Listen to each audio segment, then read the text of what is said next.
తమ ప్రభుత్వం చేపట్టిన Musi river front project, regional ring road, metro rail విస్తరణతో హైదరాబాద్ మరింత అద్భుతంగా తయారవుతుందని సీఎం రేవంత్ రెడ్డి అన్నారు.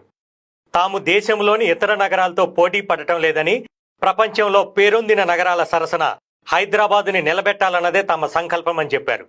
తెలంగాణ నుంచి అమెరికాలో ఉంటున్నా అక్కడికి వెళ్ళొస్తున్నల సంఖ్య పెరిగిందని, అందుకే న్యూయార్క్ తరహాలో హైదరాబాదుని తీర్చిదిద్దాల్సిన అవసరం ఉందన్నారు. మంగళవారం సెక్రటేరియట్లో సీఎం రేవంత్ రెడ్డితో కుష్మన్ అండ్ వేక్ఫీల్డ్ సంస్థ ఆసియా పసిఫిక్ సీఈఓ మాథ్యూ బౌ నేతృత్వంలోని ప్రతినిధి బృందం సమావేశమైంది. ఈ సందర్భంగా హైదరాబాద్ గ్లోబల్ సిటీగా వృద్ధి చెందుతున్న తీరు, నగరంలో వివిధ రంగాల విస్తరణపై చర్చించారు. దేశంలో శరవేగంగా హైదరాబాద్ వృద్ధి చెందుతుందని వేక్ఫీల్డ్ ప్రతినిధి బృందం పేర్కొంది. ఈ సందర్భంగా తమ స్టడీ వివరాలను పంచుకుంది. గత 6 నెలల్లో రియాలిటీతో పాటు లీజింగ్, ఆఫీస్ స్పేస్, నిర్మాణ రంగం, రెసిడెన్షియల్ స్పేసుల్లోనూ